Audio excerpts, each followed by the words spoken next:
कहानी की शुरुआत होती है एक अपर्टोसॉरस कपल डायनासोर से, जो अपनी जिंदगी खेती करके गुजारा करते थे। वो अपने अंडों के पास आते हैं, जिनमें से कुछ ही देर में बेबी डायनासोर बाहर निकलने वाले होते हैं। धीरे धीरे अंडे फूटते हैं और 3 प्यारे से छोटे डायनासोर जन्म लेते हैं। 2 डायनासोर तो मजबूत और शरारती होते हैं, लेकिन तीसरा बच्चा अभी भी अंडे में ही छिपा बैठा था। वो साइज में बहुत छोटा और डरा हुआ था। माँ बाप उसका नाम रखते हैं आर्लो। कुछ देर बाद पूरा परिवार अपने छोटे छोटे बच्चों को लेकर बाहर आता है। फादर डायनासोर उन्हें अपना खेत दिखाता है और दूर मौजूद क्लॉ टूथ माउंटेन यानी पंजा पर्वत भी दिखाते हैं। समय बीतता गया, बच्चे बड़े होते गए। बक और लिब्बी ताकतवर, तेज और निडर निकले। वो खेती बाड़ी में अपने पेरेंट्स की मदद करते थे, लेकिन आर्लो वो बहुत डरा डरा सा रहता था। छोटी छोटी चीजों से डर जाता और जब भी उसे कोई काम दिया जाता वो उसे ठीक से कर ही नहीं पाता था। एक दिन फादर और मदर डायनासोर अपने तीनों बच्चों को बुलाते हैं। फादर उन्हें समझाते हैं, सर्दियों का मौसम आने वाला है, इसलिए हमने बहुत सारा खाना इस कॉर्न साइलो में इकट्ठा किया है ताकि ठंड में कोई कमी ना पड़े। इसके बाद फादर और मदर अपने पैरों के निशान यानी फुटप्रिंट उस पर लगाते हैं। ये उनका गर्व था, उनकी मेहनत की पहचान। तीनों बच्चे भी बहुत एक्साइटेड होते हैं अपना फुटप्रिंट लगाने के लिए, लेकिन फादर उन्हें रोक देते हैं। वो कहते हैं, अभी तुम इस काबिल नहीं हो। जब तक तुम कोई बड़ा काम करके दिखाओगे नहीं, तब तक अपना फुटप्रिंट नहीं लगा सकते। लेकिन एक दिन तुम सब अपनी छाप जरूर छोड़ोगे। कुछ ही दिनों में बक पेड़ों को गिराकर पूरा मैदान साफ कर देता है। फादर खुश होते हैं और उसे भी अपना फुटप्रिंट लगाने की इजाजत दे देते हैं। फिर आर्लो की बहन लिब्बी अकेले पूरा खेत जोत देती है। वो भी गर्व से अपना फुटप्रिंट छोड़ देती है। अब सिर्फ आर्लो ही रह गया था, जिसने अभी तक कुछ भी ऐसा नहीं किया था जिस पर वो गर्व कर सके, और इसीलिए फादर उसे फुटप्रिंट लगाने की इजाजत नहीं देते। आर्लो उदास हो जाता है। बक उसका मजाक उड़ाता है, छोटू तू तो कुछ भी नहीं कर सकता। आर्लो गुस्से में जवाब देता है, ऐसा मत बोलो, मुझे बुरा लगता है, मैं कोशिश तो करता हूँ। लेकिन बक फिर भी उसे चिढ़ाता रहता है। इतने में फादर आ जाते हैं और बक को डांटते हैं, अपने भाई को तंग मत करो। आर्लो दुखी दिल से कहता है, आप सबको लगता है ना कि मैं कुछ नहीं कर सकता, लेकिन एक दिन मैं भी कुछ बड़ा करूंगा और अपना फुटप्रिंट जरूर लगाऊंगा। आर्लो का डर दूर करने के लिए फादर के दिमाग में एक आइडिया आता है। रात में वो आर्लो के पास आते हैं और कहते हैं, चलो मेरे साथ दोनों वॉक करने निकलते हैं। आसमान में टिमटिमाते तारे, चारों ओर शांति और हवा की हल्की सरसराहट, सब कुछ बेहद खूबसूरत होता है। फादर आर्लो को समझाते हैं, कभी कभी डर का सामना करना जरूरी होता है, क्योंकि जब तक तुम डर से भागते रहोगे तुम कभी कुछ कर ही नहीं पाओगे। अपने ऊपर यकीन रखो आर्लो, कुछ भी नामुमकिन नहीं। सुबह होती है। फादर देखते हैं कि स्टोर में रखा अनाज कोई खा गया है। वो घबरा जाते हैं, क्योंकि अगर ऐसा ही चलता रहा तो सर्दियों में खाना कम पड़ जाएगा। फादर आर्लो से कहते हैं, अगर तुमने उस जंगली को पकड़ लिया जिसने हमारा खाना चुराया है, तो तुम भी अपनी छाप छोड़ सकोगे। दोनों एक ट्रैप लगाते हैं। वो वहाँ कॉर्न्स रखते हैं ताकि वो जंगली प्राणी खाने आए और जाल में फंस जाए। फादर कहते हैं, और फिर बस एक डंडा मारना है, तब जाकर तुम भी अपना फुटप्रिंट छोड़ पाओगे। आर्लो ये सुनकर बहुत ज्यादा एक्साइटेड हो जाता है। उसे लगता है उसका सपना अब सच होने वाला है। अब आर्लो उस ट्रैप के पास पहरा देने लगता है। अचानक झाड़ियों में सरसराहट होती है और एक छोटा सा जंगली बच्चा स्पॉट वहाँ आ जाता है, जो उसी वक्त ट्रैप में फंस जाता है। आर्लो उसे देखता है तो हैरान रह जाता है। वो कोई डरावना जानवर नहीं, बल्कि एक छोटा सा इंसानी बच्चा था। स्पॉट जोर जोर से चिल्ला रहा होता है और खुद को जाल से छुड़ाने की कोशिश कर रहा था। आर्लो का दिल तेजी से धड़कने लगता है। वो डर जाता है, लेकिन फिर हिम्मत जुटाकर डंडा मारने की सोचता है ताकि वो स्पॉट को मार सके और खुद को साबित कर सके। मगर वो ऐसा नहीं कर पाता। उसका दिल उसे रोक देता है। वो ट्रैप खोल देता है और स्पॉट वहाँ से भाग जाता है। कुछ देर बाद फादर डायनासोर वहाँ पहुँचते हैं। वो गुस्से में आर्लो पर चिल्लाते हैं, तुमने उसे पकड़कर भी छोड़ दिया, तुम्हारा डर सारा काम खराब कर गया। फिर वो आर्लो से कहते हैं, चलो आज रात ही हम उस जंगली बच्चे का काम तमाम कर देंगे। दोनों साथ में उस जंगल की तरफ निकलते हैं जहाँ स्पॉट के पैरों के निशान दिखाई दे रहे थे। लेकिन तभी तेज बारिश शुरू हो जाती है और वो निशान धीरे धीरे मिटने लगते हैं। फादर आर्लो से कहते हैं, तेज चलो, लेकिन आर्लो डरने लगता है। पापा मौसम बहुत खराब हो रहा है, हमें वापस चलना चाहिए। मगर फादर उसे नजरअंदाज करते हुए आगे बढ़ते रहते हैं। आसमान में बिजली चमकने लगती है। गड़गड़ाहट इतनी तेज थी कि आर्लो का दिल जोर जोर से धड़कने लगता है। बारिश में फिसलते हुए आर्लो गिर जाता है। उसका पांव मुड़ जाता है। वो मुश्किल से उठता है और फिर से कहता है, पापा वापस चलो। फादर गहरी सांस लेकर कहते हैं, आर्लो मैं तुम्हें यूं ही डांटता नहीं हूँ, मैं चाहता हूँ कि तुम मजबूत बनो, डर पर काबू पाओ, वरना बड़े होकर कुछ नहीं कर पाओगे। फिर वो उसे वापस चलने को कहते ही हैं कि अचानक तूफान बहुत तेज हो जाता है और फिर फ्लैश फ्लड आता है। पानी का तेज बहाव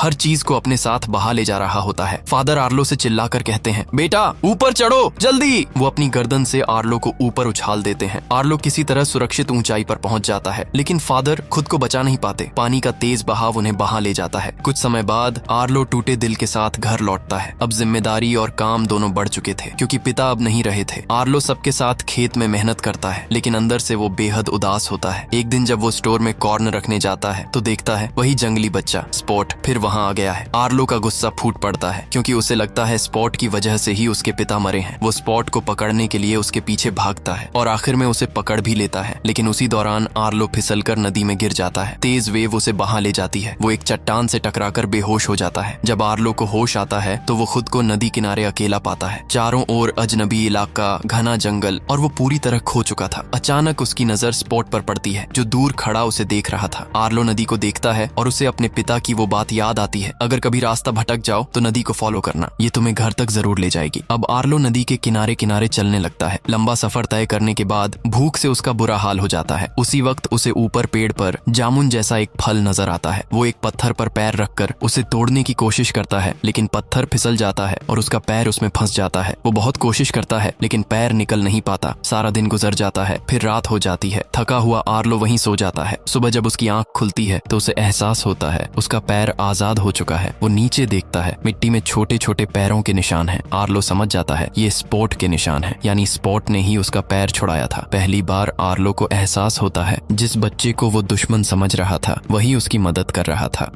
आर्लो हिम्मत जुटाकर उठता है। अब वो डरने के बजाय कुछ करने का फैसला करता है। वो आसपास की लकड़ियां इकट्ठा करता है और अपने लिए एक छोटा सा घर बनाने लगता है। धीरे धीरे उसे थोड़ा सुकून मिलने लगता है। तभी स्पॉट दोबारा वहां आ जाता है। इस बार वो आर्लो के लिए एक लिजर्ड लाता है क्योंकि उसे पता था कि आर्लो को भूख लगी है, लेकिन आर्लो पीछे हट जाता है और घबराकर कहता है दूर करो इसे। वो शाकाहारी था और ऐसी चीजें खाना उसके बस की बात नहीं थी। स्पॉट कुछ देर सोचता है और फिर वो एक बहुत बड़ा कीड़ा पकड़ कर लाता है। वो अपने दांतों से उसका सिर अलग करता है और आर्लो की तरफ बढ़ाकर इशारा करता है खा लो। आर्लो घिन और डर से पीछे हट जाता है। स्पॉट को अब समझ आ जाता है कि आर्लो क्या खाता है। वो तुरंत जाकर वो बेरीज लाता है, वही फल जो आर्लो ने पहले देखा था। आर्लो भूखा था। वो बेरीज पर टूट पड़ता है। फिर वो स्पॉट से और फल मांगता है। स्पॉट उसे अपने साथ एक ऊंची जगह पर ले जाता है जहाँ एक पूरा पेड़ बेरीज से लदा हुआ था। आर्लो की आंखें चमक उठती हैं। वो तेजी से पेड़ की तरफ बढ़ता है, लेकिन स्पॉट उसे रोकने की कोशिश करता है। आर्लो नहीं रुकता और जैसे ही वो फल खाने झुकता है ऊपर से एक बड़ा सा स्नेक गिरकर उसके ऊपर आ पड़ता है। आर्लो डर से चीख उठता है। स्नेक अटैक करने ही वाला होता है कि तभी स्पॉट उस पर टूट पड़ता है। छोटा सा स्पॉट बड़े सांप को डरा भगाता है। आर्लो दंग रह जाता है। पहली बार उसे एहसास होता है कि स्पॉट सिर्फ जंगली बच्चा नहीं, एक बहादुर साथी भी है। अचानक लकड़ियों में से एक विशालकाय जानवर निकलता है जिसके सींगों पर कुछ पक्षी बैठे होते हैं। वो आर्लो से पूछता है तुम्हारे साथ ये बच्चा कौन है? आर्लो जवाब देता है इसका कोई नाम नहीं है। थोड़ा सोचने के बाद वो उसे नाम देता है स्पॉट। स्पॉट पीछे मुड़कर देखता है और हल्की सी मुस्कान देता है। उसे ये नाम अच्छा लगता है और इस तरह स्पॉट को उसका नाम मिल जाता है। आर्लो और स्पॉट की दोस्ती अब गहरी होने लगती है। दोनों साथ में नदी के किनारे किनारे आर्लो के घर की तरफ बढ़ने लगते हैं, लेकिन रास्ता आर्लो को ज्यादा समझ नहीं आता। थोड़ी देर बाद वो एक ऐसी जगह पहुंचते हैं जहां घास उगी होती है। आर्लो अपनी पूंछ को घास में हिलाता है और अचानक वहां से जुगनू निकलते हैं। सैकड़ों रोशनियां हवा में तैरने लगती हैं। स्पॉट और आर्लो दोनों उस नजारे को देखकर खिलखिलाकर हंस पड़ते हैं, लेकिन अगले ही पल आर्लो को अपने पिता की याद आ जाती है क्योंकि उसके पिता भी ऐसे ही उसे जुगनू दिखाया करते थे। आर्लो का चेहरा उदास हो जाता है। वो जमीन पर बैठता है और लकड़ियां उठाता है। वो 5 छोटी लकड़ियां जमीन में गाड़ता है और फिर सबसे बड़ी लकड़ी को गिरा देता है। यानी वो स्पॉट को अपने परिवार के बारे में बता रहा होता है। हम 5 थे लेकिन अब पापा नहीं रहे। स्पॉट कुछ देर उसे देखता है, फिर खुद भी 3 लकड़ियां जमीन में गाड़ता है। वो 2 बड़ी लकड़ियां गिरा देता है और अकेली छोटी लकड़ी को देखकर नीचे सिर झुका लेता है। इसका मतलब था उसके माता पिता भी मर चुके थे, वो भी अकेला है। आर्लो और स्पॉट एक दूसरे को गले लगाते हैं। दोनों की आंखें नम होती हैं। दोनों चुपचाप एक दूसरे का दर्द समझते हुए वहीं सो जाते हैं। अगली सुबह वो अपनी यात्रा जारी रखते हैं। मौसम अच्छा था, लेकिन अचानक आसमान में बादल छा जाते हैं। तेज हवा चलने लगती है और कुछ ही देर में तूफान आ जाता है। आर्लो डर जाता है क्योंकि ये नजारा उसे उसी रात की याद दिलाता है जिस रात उसके पिता बाढ़ में बह गए थे। फ्लैशबैक की तरह सब उसकी आंखों के सामने घूमने लगता है। वो घबरा कर भागने लगता है। आखिरकार वो एक बड़े पेड़ के नीचे जाकर छिप जाता है। स्पॉट भी उसे देखता है और समझ जाता है कि आर्लो के अंदर अब भी डर जिंदा है। जब आर्लो की आंख खुलती है तो वो पाता है कि वो नदी से काफी दूर आ गया है। कहीं भी पानी नजर नहीं आता और अब उसे घर का रास्ता समझ में नहीं आता। दिल भारी हो आता है और वह उदास सा आगे बढ़ता है। थोड़ी ही देर में वह अजीब और गरीब परिंदों का एक झुंड देखता है। वे दिखने में खतरनाक और डरावने लगते हैं। आर्लो उनसे पूछता है कृपया बताइए नदी किस तरफ है, मुझे घर जाना है। पर वे परिंदे झूठ बोलते हैं कि वे तूफान में घायल हुए जानवरों की मदद कर रहे हैं, तुम्हें भी हमारी मदद करनी चाहिए। आर्लो एक फॉक्स को बाहर निकालता है, लेकिन परिंदे परिंदे उसे ही निगल जाते हैं। फिर वे बार बार स्पोर्ट के बारे में पूछते हैं। सरदार परिंदा शक करता है और स्पोर्ट को पकड़ने के लिए निकल पड़ता है। आर्लो उस पर झपटता है, स्पोर्ट को कमर पर उठाकर तेज दौड़ने लगता है और तभी सामने दो बहुत बड़े जायंट डायनासोर दिखाई देते हैं जो दरअसल अच्छे होते हैं। उड़ने वाले परिंदों ने दोनों को पकड़ने की कोशिश की, लेकिन जायंट डायनासोर आकर उन्हें बचा लेते हैं। कुछ ही देर में वहाँ एक और बड़ा डायनासोर आता है जो इन दोनों का पिता होता है। जायंट डायनासोर का पिता गंभीर स्वर में कहता है, तुम्हें यहाँ नहीं आना चाहिए था, यह इलाका खतरों से भरा है। आर्लो बताता है, मैं यहाँ गलती से आ गया, क्या आप मुझे नदी का रास्ता बता सकते हैं, पंजा पर्वत वाली नदी? लेकिन पिता डायनासोर कहते हैं कि हमारे पास समय नहीं है, हमें अपनी भैंसें ढूंढनी है। आर्लो मदद करने की इच्छा जताता है और बताता है कि स्पोर्ट की नाक बहुत तेज है, वह भैंसों की खुशबू सूंघ कर उन्हें ढूंढ सकता है। जायंट डायनासोर कहते हैं कि ठीक है, पर वहाँ चोर भी घूम रहे हैं। वे आर्लो से कहते हैं कि पास में जो बड़ा पत्थर दिख रहा है वहाँ जाकर जोर से चिल्लाओ ताकि जो चोर हमारी भैंसें चुराते हैं वे बाहर आ जाए। आर्लो डर रहा था पर उसे घर भी वापस जाना था, इसलिए वह पत्थर पर चढ़कर चिल्लाने लगता है, पर उसकी आवाज बिल्कुल नहीं निकलती। तभी स्पोर्ट उसके पांव पर जोर से काटता है और आर्लो दर्द में जोर से चिल्ला उठता है। उसकी आवाज सुनकर भैंसें वापस आने लगती हैं, लेकिन साथ ही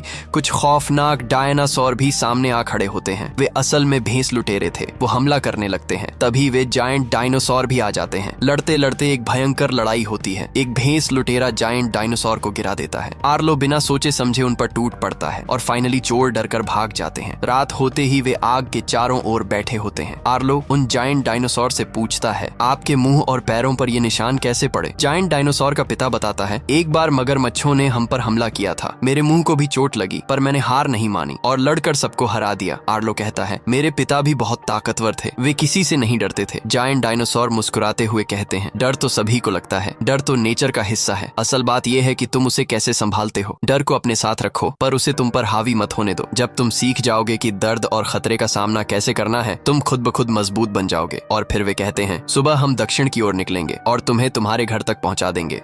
अब आर्लो बहुत खुश है। वो और उसके दोस्त जायंट डायनासोर प्रॉमिस के मुताबिक साउथ की तरफ निकल पड़ते हैं। रास्ते में दूर क्षितिज पर वही क्लॉ टूथ माउंटेन नजर आता है। वो पहाड़ जिसके पास बहती नदी उसे सीधा उसके घर तक ले जाएगी। आर्लो की आंखों में चमक आ जाती है, उसका घर अब बहुत करीब था। जायंट डायनासोर मुस्कुराकर कहते हैं, लो बच्चों, हमने तुम्हें यहाँ तक पहुँचा दिया, इसके आगे तुम्हें खुद जाना होगा। हम अब साउथ की तरफ बढ़ते हैं, तुम्हारी यात्रा सलामत रहे। फिर स्पोर्ट को अपनी कमर पर बिठाकर क्लॉ टूथ माउंटेन की तरफ भागता है। वो और स्पोर्ट जोर जोर से चिल्लाने लगते हैं, लेकिन तभी सामने से एक अजीब सी आवाज आती है, बिल्कुल वैसी ही जैसी स्पोर्ट निकाला करता था। आर्लो और स्पोर्ट सामने देखते हैं, वहाँ एक जंगली इंसान खड़ा होता है। स्पोर्ट ध्यान से उसे देखने लगता है। आर्लो स्पोर्ट को अपनी पीठ पर बिठाकर आगे बढ़ जाता है, लेकिन अचानक वही आदमखोर परिंदे फिर से आ जाते हैं। वो स्पोर्ट को पकड़कर अपने साथ ले उड़ते हैं। आर्लो उसे छुड़ाने की बहुत कोशिश करता है, पर वो बेलों में फंस जाता है। थका टूटा और हताश आर्लो जमीन पर गिरा हुआ होता है। अचानक वो अपने फादर को अपने सामने खड़ा देखता है। फादर उसे बेलों से आजाद करते हैं। आर्लो उनकी तरफ देखता है, पापा